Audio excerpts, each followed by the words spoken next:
Hello दोस्तों, हमारे YouTube channel कायू centre में आप सभी का स्वागत है। आज इस वीडियो में हम बात करेंगे रेजिडेंट स्टेटस, इससे related and basic concept of income tax से रिलेटेड हमने ऑलरेडी 2 वीडियो डाल चुके हैं, जिसकी लिंक मैं डिस्क्रिप्शन में डाल दूंगा। आज इस वीडियो में जो हम कवर करने वाले हैं टॉपिक में, जो हमारा टॉपिक रहेगा हम एक बार डिस्कस कर लेते हैं। क्या क्या रहेगा टॉपिक? इंडिविजुअल का हमने रेजिडेंट स्टेटस कर लिया था, इसको हल्का सा गो थ्रू करेंगे। इसके बाद एचयूएफ फर्म, इसके अलावा जो भी हैं, और कंपनी, ये टॉपिक रहेगा। इसके अलावा जो टॉपिक रहेगा, इसके प्रैक्टिस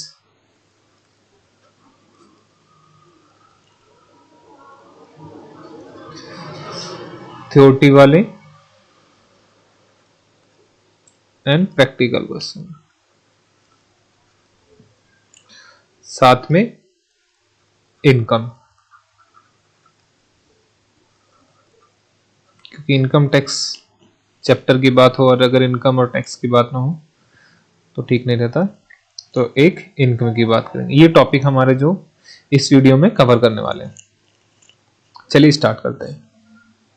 तो सबसे पहले हम बात कर लेते हैं इंडिविजुअल। ये हमने पहले भी करा दिया था, वापस हम एक बार गो थ्रू कर लेते हैं। गो थ्रू करने से पहले देखो, याद करिए कि रेजिडेंट स्टेटस के लिए हमारे पास 2 कंडीशन दी हुई थी, सेक्शन 6 सबसेक्शन 1 में और सेक्शन 6 सबसेक्शन 6 में। इसके साथ सेक्शन 6A भी था, लेकिन जो एचयूएफ का भी काउंट कर रहे हैं उसमें ये दोनों कंडीशन एप्लीकेबल होंगी। तो क्या कंडीशन थी? 2 कंडीशन थी, एक तो बेसिक कंडीशन और एडिशनल कंडीशन। बेसिक कंडीशन जो थी वो सिर्फ रेजिडेंट स्टेटस के लिए था। अगर कंडीशन पूरी होती है तो इंडिविजुअल माना जाएगा रेजिडेंट, और अगर कंडीशन पूरी नहीं होती है तो वो माना जाएगा नॉन रेजिडेंट। क्या कंडीशन थी कि अगर कोई भी पर्सन इंडिया में स्टे करता है during the previous year 182 days और मोर, पहली कंडीशन। इसके बाद दूसरी कंडीशन थी, और या तो ये फर्स्ट वाली कंडीशन पूरी कर दे या फिर सेकंड वाली। सेकंड कंडीशन क्या थी कि इंडिया में स्टे करना चाहिए पर्सन प्रीवियस ईयर में एटलीस्ट 60 डेज और मोर, एंड 60 दिन तो प्रीवियस ईयर में होना ही चाहिए, और उसके साथ में 365 दिन और होना चाहिए इमीडिएटली प्रीसीडिंग प्रीवियस ईयर में इन 4 ईयर में। मतलब प्रीवियस ईयर के छोड़कर बाकी 4 साल में कम से कम वो 365 दिन स्टे करना चाहिए, तो वो रेजिडेंस मान लिया जाएगा, अदरवाइज नॉन रेजिडेंट माना जाएगा। तो ये इंडिविजुअल के केस में थी। एडिशनल जो कंडीशन थी उसमें थी कि जो इंडिविजुअल है अब आगे वो रेजिडेंस बन चुका है, अगर कंडीशन पूरी कर दी है तो, अगर नहीं करी है तो ये कंडीशन एप्लीकेबल नहीं होती है। अब या तो वो आरओआर माना जाएगा या फिर आरएनओआर माना जाएगा, resident ordinary resident, resident but not ordinary resident. तो इसके लिए कंडीशन थी कि अगर इंडिविजुअल प्रीवियस ईयर में preceding previous year out of 10 year, मतलब प्रीवियस ईयर के से काउंट करो टोटल 10 साल, उनमें से कम 2 साल वो क्या होना चाहिए? रेजिडेंट होना चाहिए। रेजिडेंट की कंडीशन ऊपर वाली दोनों, और एंड ये कंडीशन पूरी होनी चाहिए, इसके साथ में प्लस ये भी होनी चाहिए कि उसका जो स्टे पीरियड रहेगा preceding previous year immediately 7 year, मतलब पिछले साल से जो प्रीवियस ईयर है हमारा, उससे जस्ट तुरंत 7 साल पहले टोटल जो उसमें डेज कितने 730 दिन रुकना चाहिए। अगर ये दोनों कंडीशन सेटिस्फाई करता है तो इंडिविजुअल माना जाएगा रेजिडेंट और ऑर्डिनरी रेजिडेंट, और अगर कंडीशन सेटिस्फाई नहीं करता है तो वो माना जाएगा resident but not ordinary resident, Hindi में असाधारण निवासी, इस टाइप से। ओके, ये कंडीशन अभी एचयूएफ में भी काम आने वाली है। एचयूएफ में क्या काम आने वाली है? ये दोनों कंडीशन, और प्लस में ये बेसिक कंडीशन। तो सेम कंडीशन रहेगी दोनों के लिए रेजिडेंट्स में, एचयूएफ के लिए भी। चलिए स्टार्ट, आ जाइए एचयूएफ। अब पहले कुछ जो आपके पास डाउट होना चाहिए, आई होप सो, कि एचयूएफ होता क्या है, एचयूएफ बनाते कैसे हैं, एचयूएफ कौन कौन बना सकता है, पहचान कैसे करें एचयूएफ, और टैक्स बेनिफिट क्या क्या होते हैं। इन क्वेश्चन को हम सॉर्ट आउट करते हैं अभी। तो सबसे पहले बात कर लेते हैं एचयूएफ। एचयूएफ क्या होती है? एचयूएफ का मतलब होता है Hindu undivided family. Hindu, next Hindu कौन होते हैं? डिफाइन नहीं किया है कॉन्स्टिट्यूशन ऑफ इंडिया में कि हिंदू कौन है। हिंदू लॉ में बनाया हुआ है, एक हिंदू लॉस बनाए हुए हैं, उसमें डिफाइन किया गया सेक्शन 2 और 3 में। उसमें बताया गया कि कोई परिभाषा प्रॉपर नहीं है, जो हिंदू धर्म को फॉलो करते हैं, मतलब रिलीजियस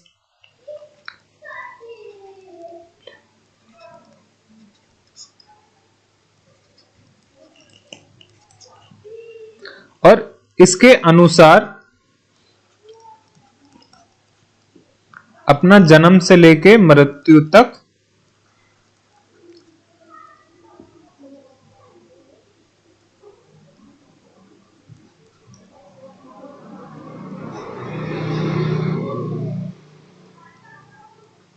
नियमों का पालन करते हैं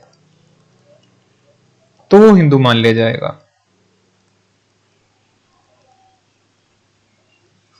इन शॉर्ट फर्स्ट, तो अभी एक तो ये हो गया हिंदू, इसके साथ इंक्लूड किया गया है, इंक्लूडिंग, एक तो ये जो फॉलो करते हैं वो मान लिया जाएगा, इसके साथ कि जो जैन है ये भी माने जाएंगे, प्लस जो बुद्धिस्ट हैं उनको भी माना जाएगा, और प्लस जो सिख हैं उनको भी माना जाएगा। तो अल्टीमेटली 1 2 3 4 ये चारों को हिंदू में शामिल किया गया है।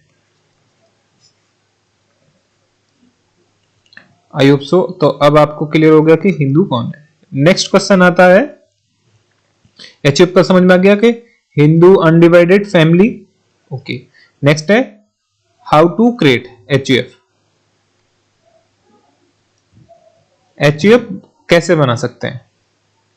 नेक्स्ट क्वेश्चन, सर एचयूएफ बना कैसे सकते हैं? एचयूएफ बनाने के लिए एक एग्जांपल समझाता हूं, प्रॉपर समझ में आ जाएगा। Example, for example mister x है,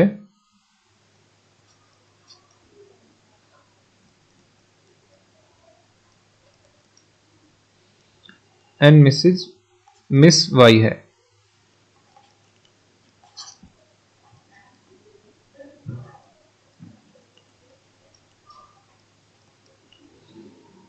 ये दोनों आपस में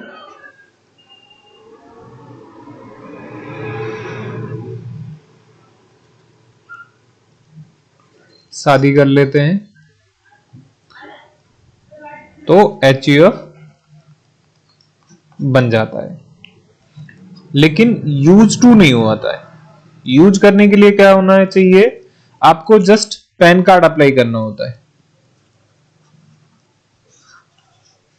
जैसे ही आप एचयूएफ के नाम से पैन कार्ड अप्लाई कर जाते हैं तो आपका एचयूएफ प्रॉपर बन जाता है। अब एचयूएफ कैसे बनेगा? जैसे फॉर एग्जांपल ये है, तो ये एचयूएफ बना सकता है mister S, X and son H U F, इस नाम से इसका पैन कार्ड बन जाएगा और पैन नंबर अलॉट हो जाएंगे।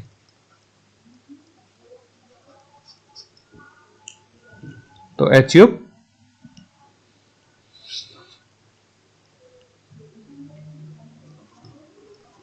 पैन कार्ड हो जाएगा और HUF बन जाएगा। नेक्स्ट सवाल जो इससे रिलेटेड है, HUF क्रिएट हो गया, ये दोनों 1 2 3 सवाल सॉल्व हो गया। अब नेक्स्ट है आइडेंटिफाई, कि आइडेंटिफाई कैसे करें। इसके लिए पैन कार्ड होता है, पैन कार्ड में 10 डिजिट होते हैं जिसमें अल्फाबेटिक होते हैं A to Z, इसके बाद नंबरिक,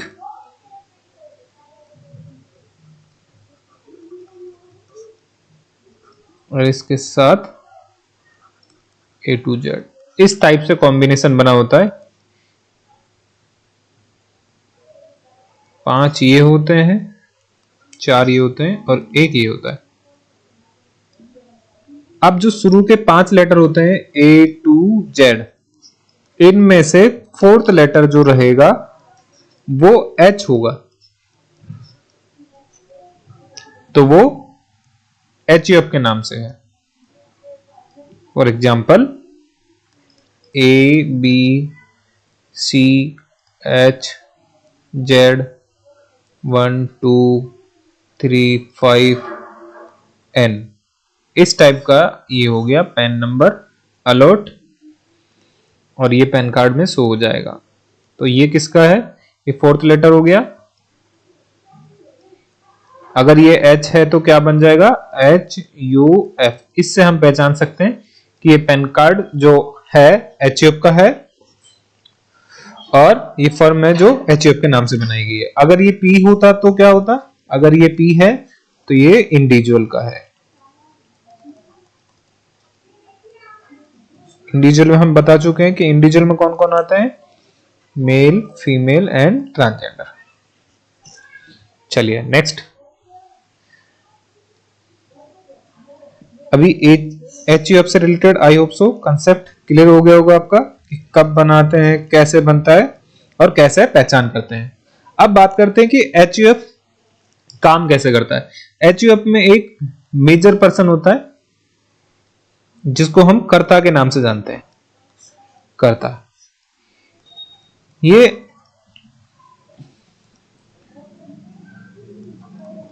बिजनेस को कंट्रोल और मैनेजमेंट करता है।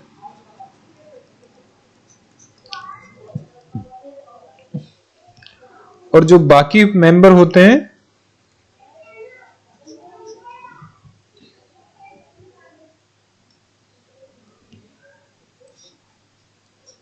उसको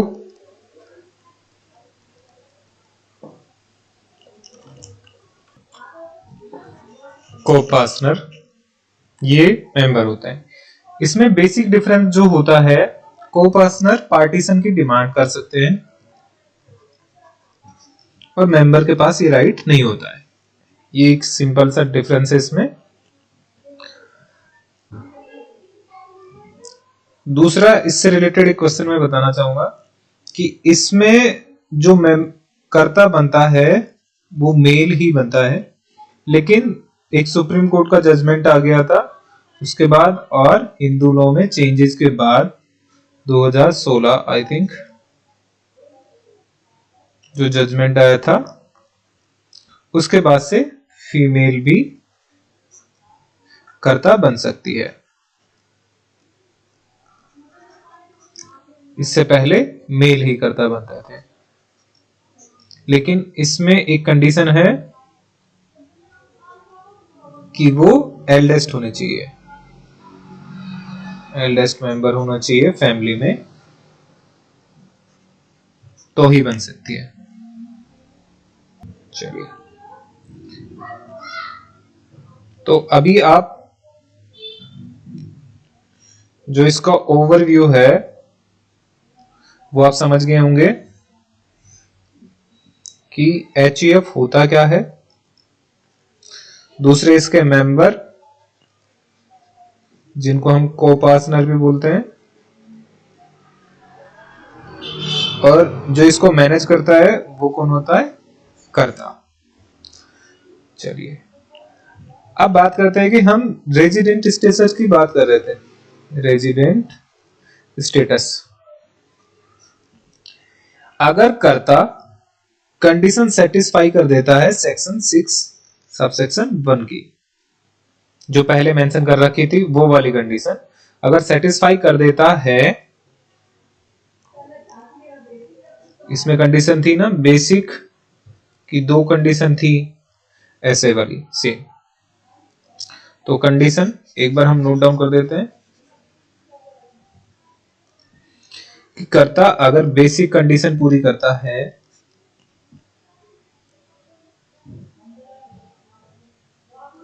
ए कि वो स्टे करना चाहिए इंडिया में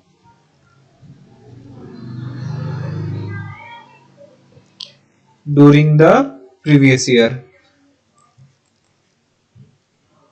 120 डेज और मोर, तो वो क्या मान लिया जाएगा, रेजिडेंट।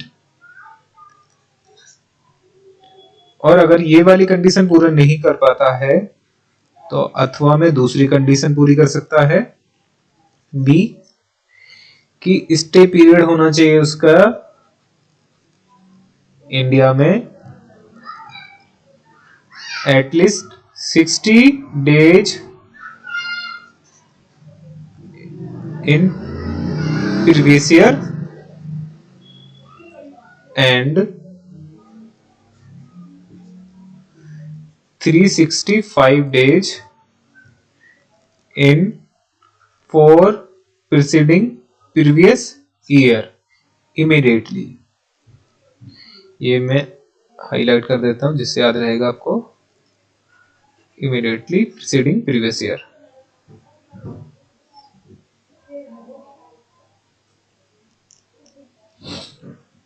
एग्जाम्पल, आपका असेसमेंट ईयर है 2024-25, तो आपका प्रीवियस ईयर होगा 2023-24। ये इससे रिलेटेड बेसिक कंसेप्ट डिटेल में इन डेप्थ हमने डिस्कस किया है फर्स्ट वीडियो में और सेकंड वीडियो में, आप देख सकते हैं। चलिए, और अब यहां से जो पिछले 4 साल रहेंगे वो ये वाले हैं। कौन कौन से, 2022, 23, 2021, 22, 2020, 21 एंड 2019 एंड 20। ये पिछले 4 साल हो गए, इमीडिएटली प्रीसीडिंग प्रीवियस ईयर। अगर वो स्टे कितना करता है, 365 डेज टोटल, चाहे वो किसी एक साल में रुके या चारों में मिला के टोटल काउंट हो, लेकिन वो कितना रुकना चाहिए, 365 दिन, तो वो रेजिडेंट मान लिया जाएगा। चलिए, इससे रिलेटेड एक सवाल देख लेते हैं अब, जिससे आपका कंसेप्ट प्रैक्टिकल में समझ में आ जाए। ये सीए इंटर की बुक का है, चैप्टर नंबर 2 का। इसमें है कि the business of AHUF is transacted from Australia and all the policy decisions are taken there. Mr. E, the Karta of HUF, who was born in Kolkata, visit India during the previous year 2020 and 2014. After 15 years, he comes to India on 1st April 2020 and leaves for Australia on 1st December 2023. Determine the residential status of Mr. E and the HUF for assessment year 2024 and 2025। चलिए, इसको summary में कर लेते हैं एक बार। यहां पर कि मिस्टर ई है जो कि करता है इसमें एक HUF फॉर्म में, एग्जाम्पल नंबर 4। इस फॉर्म में ये HUF में ई करता है जो कि ऑस्ट्रेलिया से इंडिया में आता है आफ्टर 15 ईयर्स।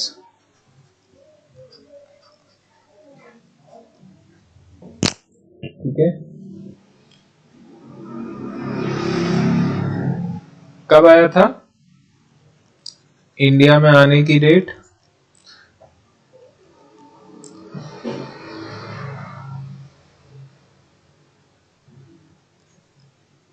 और जाने की डेट। कम गोज आया था 1/4/2023 में और गया था 1 दिसंबर 2023 में। तो ये जो पीरियड है यहां ये इंडिया में रुका था। अब ये डेज को काउंट में करना है टोटल। चलिए काउंट करते हैं। यहां पे जो आप सवाल में गलती करते हो, अप्रैल के साथ साथ दिसंबर को पूरा मंथ लगा लेते हो, ये नहीं करना है। चलिए काउंट कर लेते हैं कितने दिन बनते हैं इसके।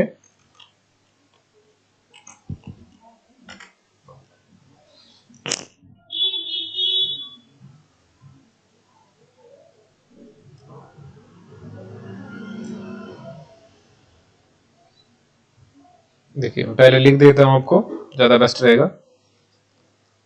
अप्रैल, मई, जून, जुलाई, अगस्त, सितंबर, अक्टूबर, नवंबर एंड दिसंबर। तो अप्रैल में पूरे 30 दिन रुका, मई में 31 दिन, जून में 30 दिन, जुलाई में 31 दिन, अगस्त में 31 दिन, सितंबर में 30 दिन, अक्टूबर में 31 दिन, नवंबर में 30 दिन और दिसंबर में। अब दिसंबर में वो 1 तारीख को चला गया था और ये पूरा महीना काउंट नहीं होगा, सिर्फ एक दिन ही होगा। जिस दिन को जाता है उसको भी काउंट करते हैं, तो 0 1। अब इन सबका टोटल कर लेते हैं। अप्रैल, मई, जून, जुलाई, अगस्त, सितंबर, अक्टूबर, नवंबर और 1 दिसंबर। तो टोटल जो डेज हो जाते हैं 245। तो इंडिया में कितने दिन रुका है? 245 दिन। चलिए अब कंडीशन एप्लीकेबल कर दी इस पे। बेसिक कंडीशन 182 दिन और 60 दिन वाली। 182 दिन से ज्यादा है? Yes sir. तो क्या मान लिया जाएगा? रेजिडेंट। तो करता क्या बन गया यहाँ पे? ये करता है, ये क्या बन गया? रेजिडेंट। ये प्रीवियस ईयर में रेजिडेंट। सर जैसे रेजिडेंस बन जाता है तो एडिशनल कंडीशन भी एप्लीकेबल होती हैं, जो कि 2 साल क्या होना चाहिए? रेजिडेंट आउट ऑफ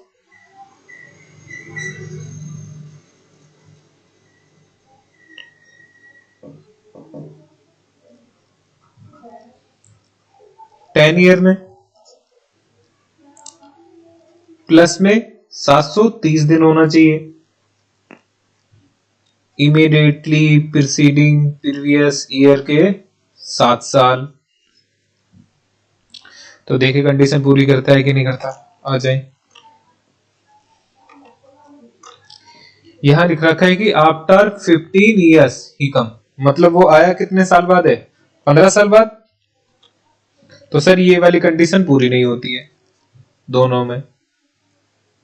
तो अब वो क्या माना जाएगा? Resident but not ordinary resident, RNOR, ये मान लिया जाएगा। सर ये तो कर्ता हो गया, तो कर्ता क्या माना जाएगा? रेजिडेंट हो गया सर। एडिशनल कंडीशन पूरी नहीं करिए तो resident but ordinary not resident, ये मान लिया। सर अब HUF भी इसी के बेस पे डिफाइन होगी कि रेजिडेंट है, नॉन रेजिडेंट है या resident but not ordinary resident है। सर HUF के लिए क्या कंडीशन है?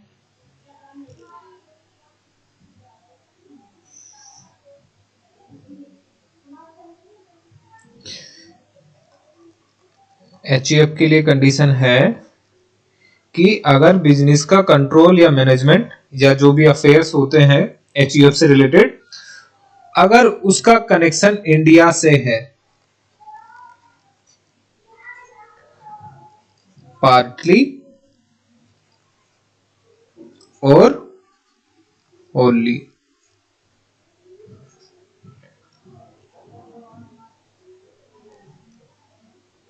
अगर इंडिया से है यस, तो क्या मान लिया जाएगा HUF? Resident, otherwise non resident. किस कर्ता के base?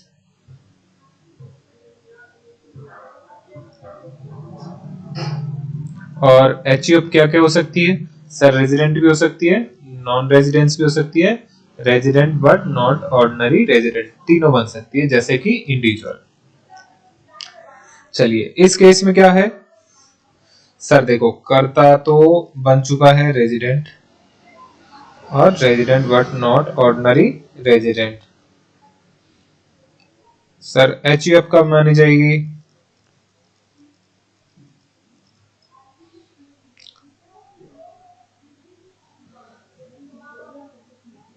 Sir transit from Australia, all the policy decision are taken there, कि सारे के सारे डिसीजन कहां लिए जाते हैं?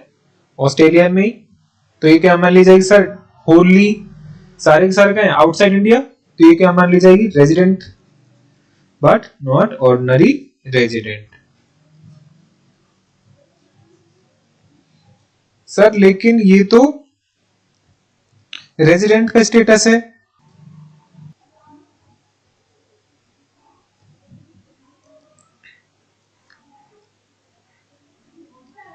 ये बड़ा क्वेश्चन है बस इसमें, ये आपको ध्यान रखना है जबकि कि सर हमें जो इसका स्टेटस जो डिफाइन करना है कर्ता के बेस पे नहीं करना है, ये इमैटेरियल है।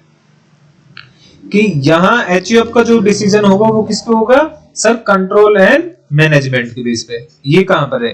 होली इंडिया में, पार्टली इंडिया में, या आउटसाइड इंडिया में? सर इसमें पूरा का पूरा आउटसाइड इंडिया था, तो ये क्या माना जाएगा? Non resident. तो एचयूएफ क्या होगी? Non resident. सर अगर मान के चलो क्वेश्चन में ये होता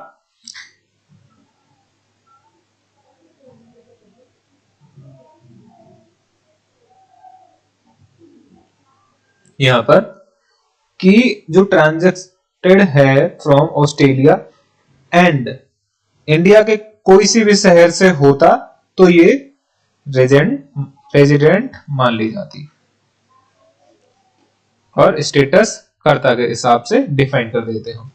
बाकी का second resident but not ordinary resident, अगर पार्टली इंडिया में होता तो। आई होप सो अब आपको समझ में आ गया। चलिए इससे रिलेटेड अब बाकी के सवाल कर लेते हैं। ये सीएस के बुक के हैं। देखिए फर्स्ट सवाल है कि एनएचएफ whose affairs of business are completely controlled from India determine its residential status for assessment year 2023 and 24।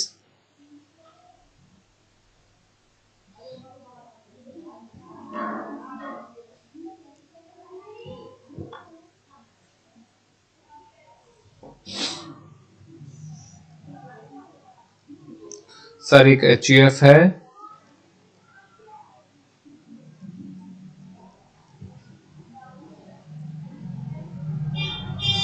जो कि कंप्लीटली मतलब होली कंट्रोल एंड मैनेजमेंट कहां से होता है? इंडिया से। ओके अब आपको डिसाइन करना है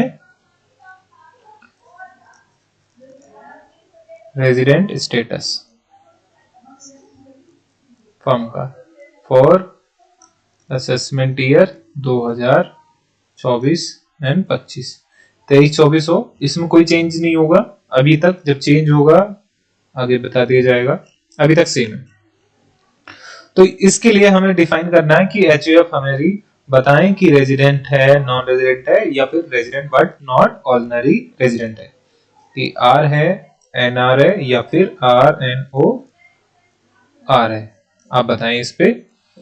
इसके लिए आपको इंफॉर्मेशन दे रखी है कि मान के चलो अगर कर्ता आर ओ आर है फॉर दैट ईयर, मतलब प्रीवियस ईयर के लिए 2023-24 कि अगर जो करता है, अगर वो आर है, मतलब आर ओ आर,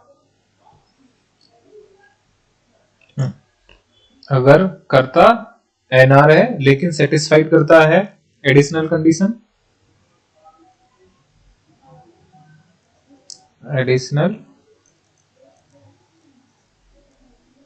कंडीशन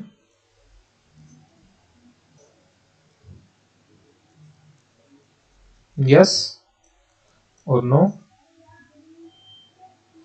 और अगर करता resident but not ordinary resident है लेकिन एडिशनल कंडीशन सेम वही केस सेटिस्फाई और नॉट मेंशन नहीं कर रहा था तो नो, क्योंकि रेजिडेंट करता तभी तो बनाए वो कि उसने एडिशनल कंडीशन सेटिस्फाई नहीं करी है, इसलिए वो आर एन ओ आर बन गया। चलो इसके बेस पे आपको बताना है कि एचयूएफ का स्टेटस क्या रहेगा। देखो अगर वो आर ओ आर है फर्स्ट केस में करता, तो यहां क्या मान ली जाएगी, एच यू एफ भी आर ओ आर होगी। अगर कंडीशन सेटिस्फाइड करता है तो रेजिडेंट भी R O R H U F, H U F भी क्या मानी जाएगी,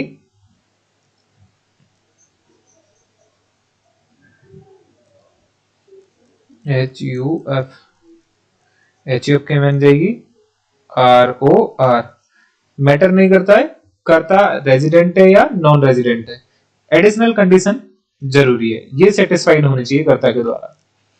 दूसरी बात, अगर कंडीशन सेटिस्फाइड नहीं करता है और अगर करता एडिशनल कंडीशन सेटिस्फाइड नहीं करता है तो एचएफ क्या होगी, नॉन रेजिडेंट। इंपॉर्टेंट क्या होगी, एडिशनल कंडीशन, ये इंपॉर्टेंट है। अगर करता ये सेटिस्फाइड करता है तो आर ओ आर, अगर सेटिस्फाइड नहीं करता है तो एन आर। थर्ड केस है कि अगर करता मान के चलो resident but not ordinary resident है तो क्या होगा, तो एच क्या मानी जाएगी, तो एच भी मानी जाएगी आर एन ओ आर। ये आपका आंसर हो गया। चलिए नेक्स्ट क्वेश्चन देखते हैं। नेक्स्ट है हमारा कि करता है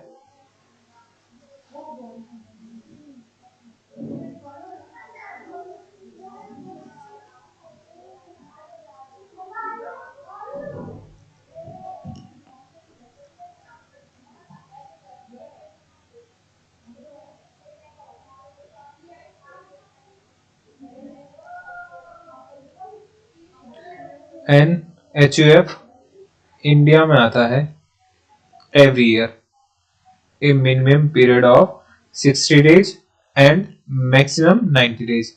Determine residential status of HUF for assessment year 2023-24। चलिए नेक्स्ट आ जाए। नेक्स्ट जो एग्जांपल है 5, कौन सा है, 7, ये CS का है। Example number 8। ओके, तो यहाँ पे क्वेश्चन दे रखा है कि एक करता है जो इंडिया में आता है एटलीस्ट 60 डेज और मैक्सिमम आता है 90 डेज, हर साल आता है एवरी ईयर। तो आप बताएं कि एचईएफ क्या होगी। तो देखिए पहले कर्ता के डिफाइन करो, कर्ता ने एडिशनल कंडीशन और बेसिक कंडीशन सेटिस्फाई की है कि नहीं। सर बेसिक में फर्स्ट कंडीशन थी 182 दिन, वो पूरी नहीं होती है। दूसरी कंडीशन थी सर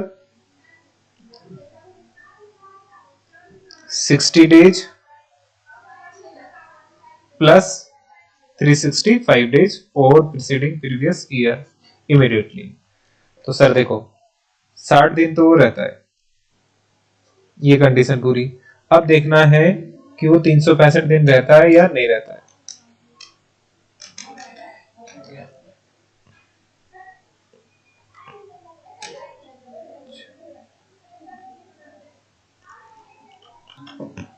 और एडिशनल कंडीशन में थी कि 2 ईयर आउट ऑफ 10 ईयर में क्या होना चाहिए, resident plus 730 days in 7 year. चलिए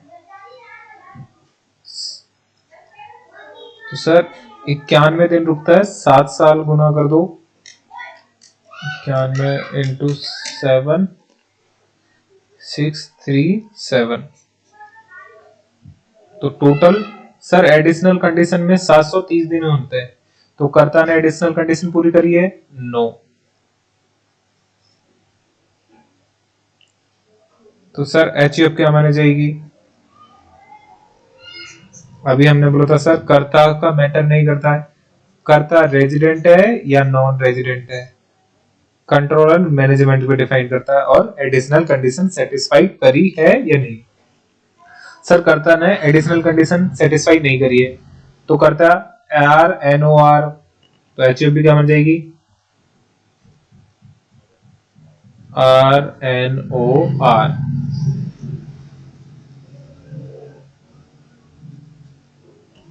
नेक्स्ट है हमारा 9,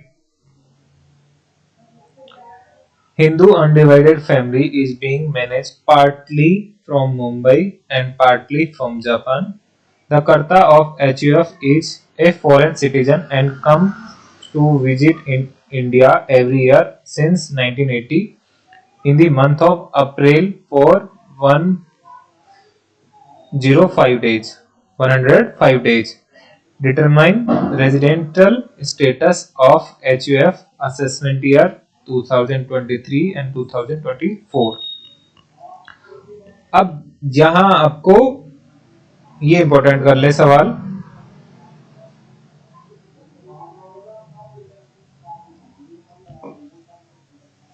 ये बहुत अच्छा सवाल है एकदम। देखो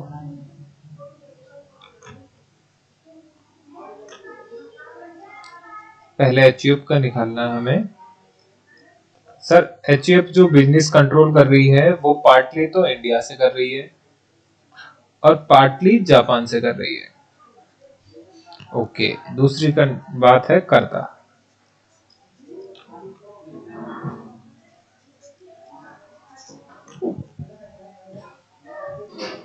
सर वो हर साल आता है 1980 में, 1980 से आ रहा है हर साल।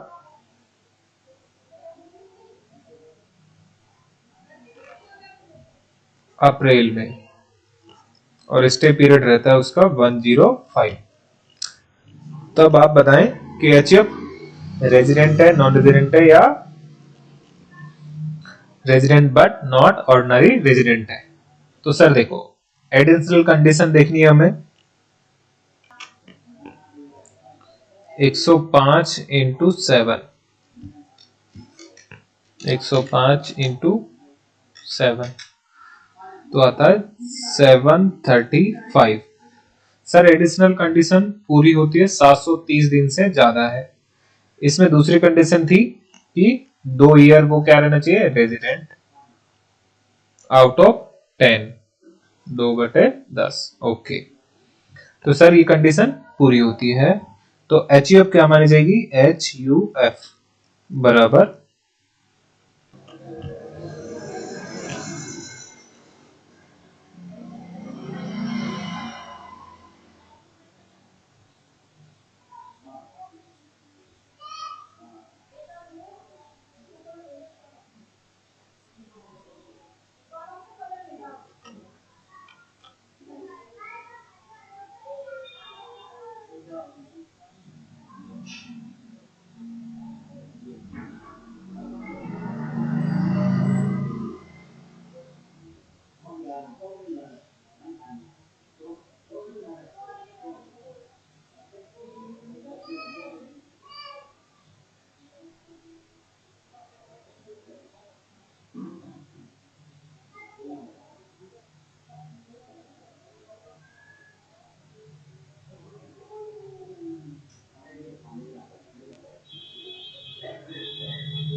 नेक्स्ट है हमारा कंपनी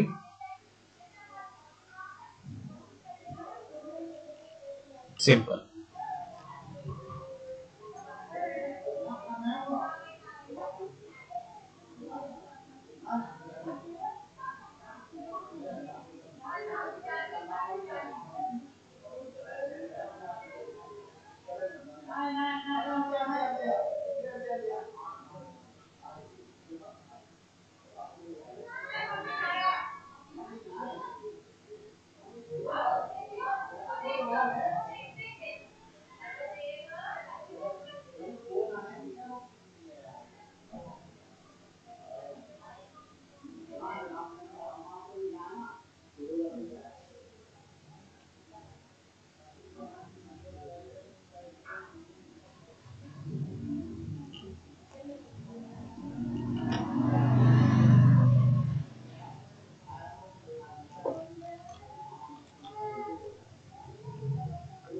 तो सीए या सीएस या फिर बीकॉम सीएम में, इन सभी पे सिर्फ इंडिविजुअल या फिर एचयूएफ, इंडिविजुअल का डेफिनेटली पूछा जाता है, एचयूएफ पे कुछ होता है। तो मेजर जो आपका इंपॉर्टेंट रोल रहता है वो इंडिविजुअल रहता है। तो यहां पे अपना रेजिडेंटल स्टेटस के जो बेसिक कंसेप्ट हैं वो खत्म होते हैं। अब इससे जुड़े हुए सवाल आएंगे जो प्रैक्टिकल के हैं। प्रैक्टिकल के जो सवाल हैं सॉल्यूशन वाले, इनकम,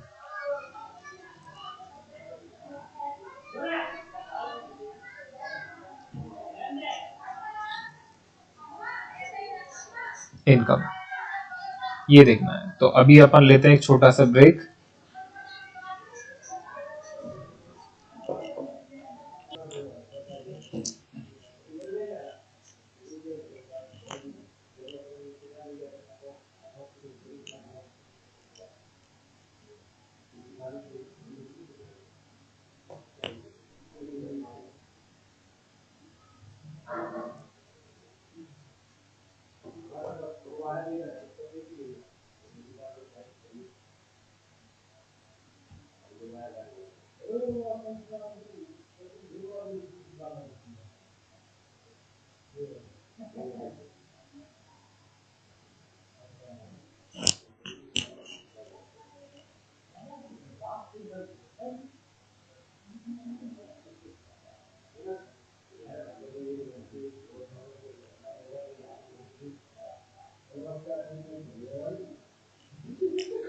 चलिए स्टार्ट करते हैं वापस।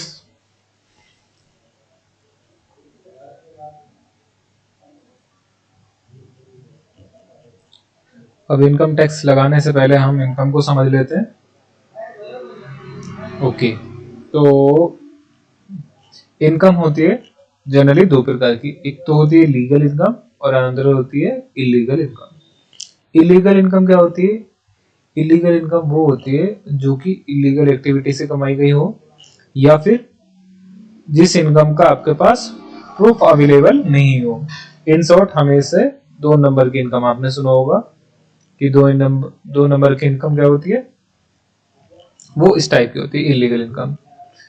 और मे बी कि आपके पास टैक्सेबल इनकम है लेकिन आपने टैक्स पे नहीं किया है, तो इनकम कौन सी होगी? लीगल इनकम, इस टाइप की होती है।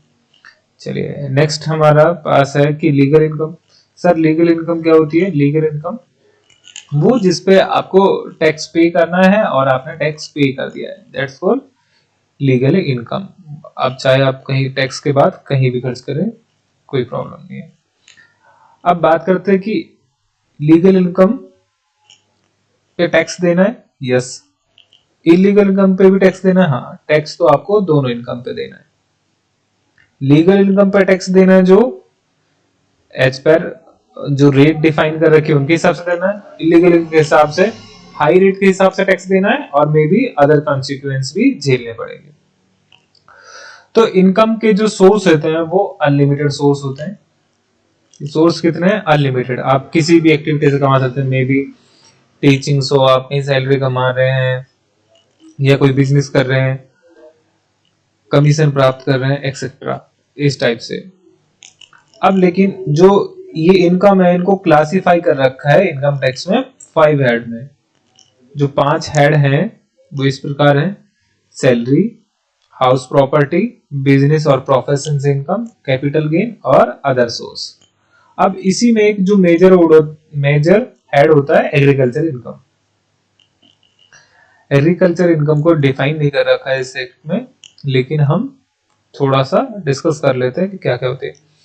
एग्रीकल्चर को हम 2 पार्ट में बांट देते हैं कि एक तो होती है एग्रीकल्चर फुल्ली एग्रीकल्चर इनकम, जिसके लिए कोई इफ एंड बट नहीं होता, और दूसरी होती है पार्टली एग्रीकल्चर इनकम, कि जिसमें आधी तो एग्रीकल्चर इनकम होगी और उसका अलग जो बाकी का पोर्शन रहेगा वो बिजनेस इनकम या अदर इनकम होगी, इस टाइप से। एग्रीकल्चर इनकम को कैश और काइंड में दोनों में कन्वर्ट किया जा सकता है या मेजरमेंट किया जा सकता है।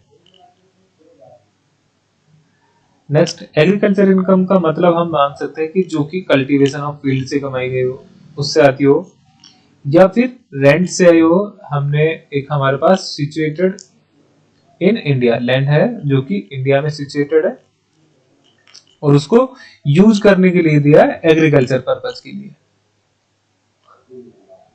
तो इस रेंट को भी हम एग्रीकल्चर मानते हैं और कल्टीवेशन से भी। नेक्स्ट है सब लेट आउट की एग्जांपल।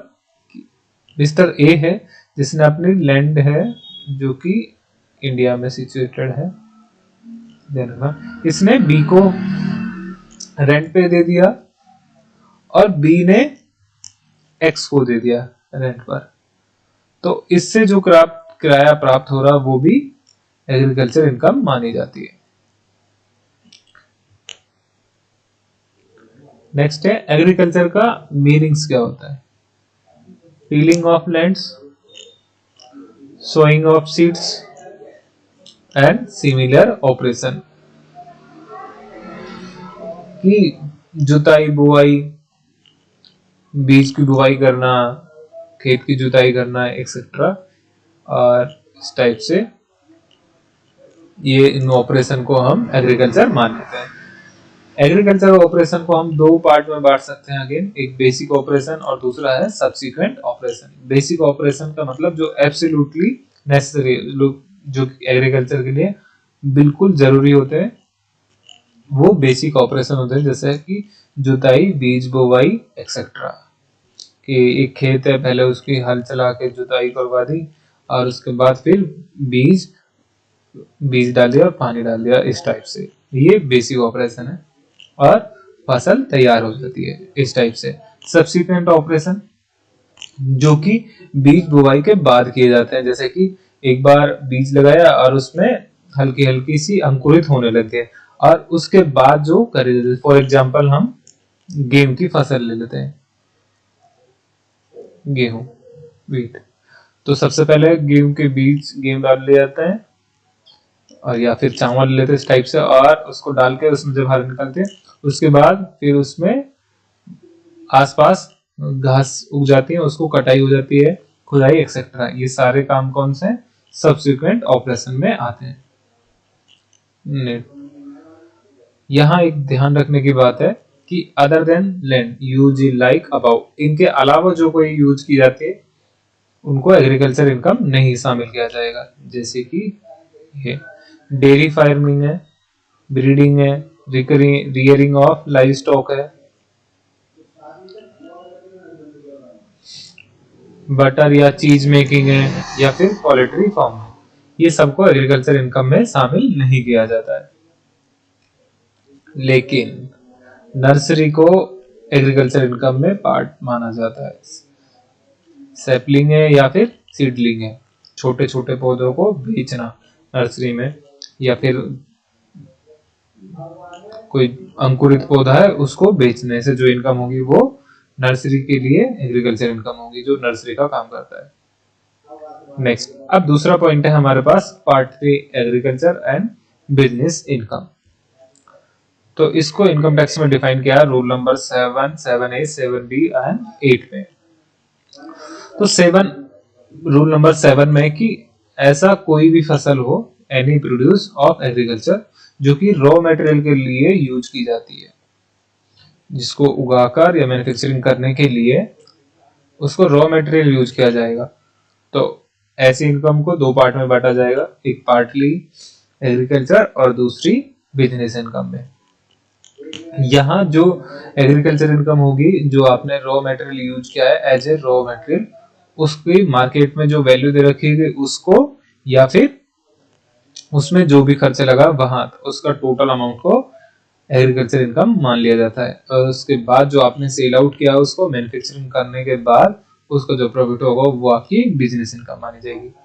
ऐसे ही रूल नंबर 7A में डिफाइन किया गया कि ग्रोइंग या मैन्युफैक्चरिंग ऑफ रबड़, कि आप रबड़ की फसल बनाते हैं और उससे जो इनकम होगी उसमें परसेंटेज डिफाइन है इसमें कि बिजनेस इनकम मानी जाएगी 35% और जो बैलेंस रहेगी 65% वो एग्रीकल्चर इनकम मानी जाएगी।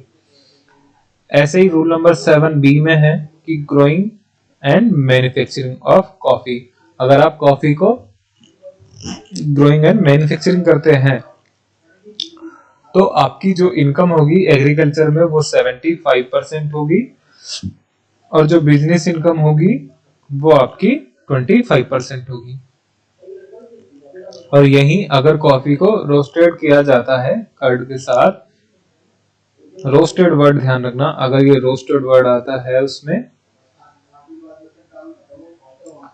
तो जो इनकम रहेगी वो बिजनेस इनकम रहेगी 40% और जो एग्रीकल्चर इनकम रहेगी वो रहेगी 60%।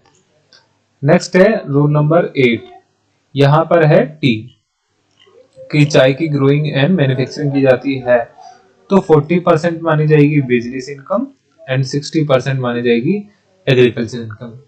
चलो इसको समराइज कर लेते हैं। इन शॉर्ट में हम बात करें, दो पॉइंट है, एक एग्रीकल्चर और एक बिजनेस इनकम। अगर आप चाय में या कॉफी का रोस्टेड लिखी हुई है, कॉफी के साथ रोस्टेड लिखे हुए, तो एग्रीकल्चर इनकम मानी जाएगी 60% और बिजनेस इनकम मानी जाएगी 40%। ये याद करने का तरीका। दूसरा, अगर आप रबड़ की ग्रोइंग या मैन्युफैक्चरिंग करते हैं तो 65% तो होगी एग्रीकल्चर इनकम और 35% होगी बिजनेस इनकम। नेक्स्ट है coffee, GM growing and manufacturing, good morning आप याद भी रख सकते हैं। उनके साथ 75% तो होगी एग्रीकल्चर और 25% होगी बिजनेस इनकम।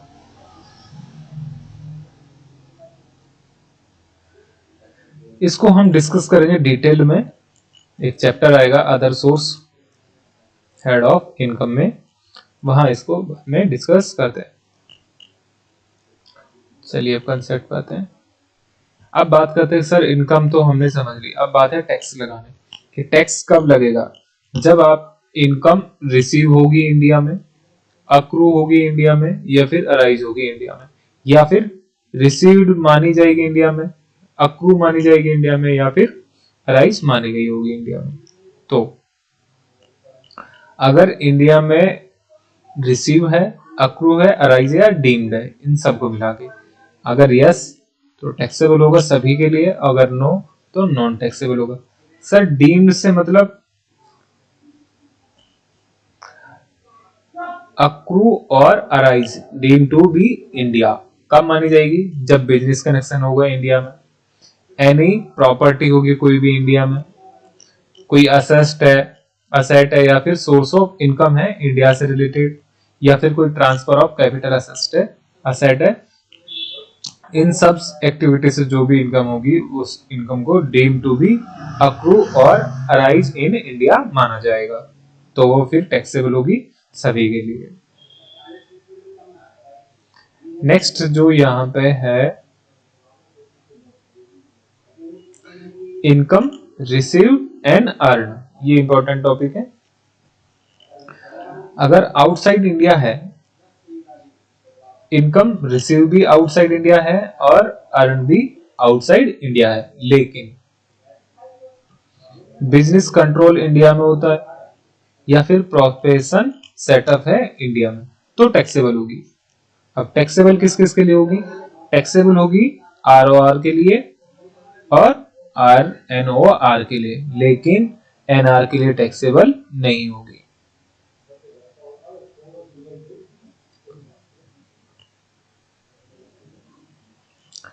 अगर हम शॉर्ट में बात करें तो रेजिडेंट्स के लिए ग्लोबल इनकम टैक्सेबल होती है एक्सेप्ट एग्रीकल्चर इनकम, वो भी इंडिया में है। तो रेजिडेंट के लिए एग्रीकल्चर इनकम के लिए एग्जेम्प्ट होती है अंडर सेक्शन 10। सेक्शन 10 के अनुसार एग्रीकल्चर इनकम एग्जेम्प्ट मानी जाती है रेजिडेंट के लिए। नेक्स्ट पॉइंट जो आपको याद रखना है, remitted to India not taxable in India. अगर रिमिटेड है इंडिया में तो टैक्सेबल नहीं मानी जाएगी। जब अर्न या रिसीव आउटसाइड इंडिया है, लेकिन यहां पे ध्यान रखनी है, यहां लिखा होगा अप्रूव्ड चैनल, अप्रूव्ड चैनल या बैंकिंग चैनल, इस टाइप से होना चाहिए, तो इंडिया में टैक्सेबल नहीं होगी किसी के लिए भी। चलिए अब कुछ इससे रिलेटेड कुछ प्रैक्टिकल सवाल कर लेते हैं। पहले सीए का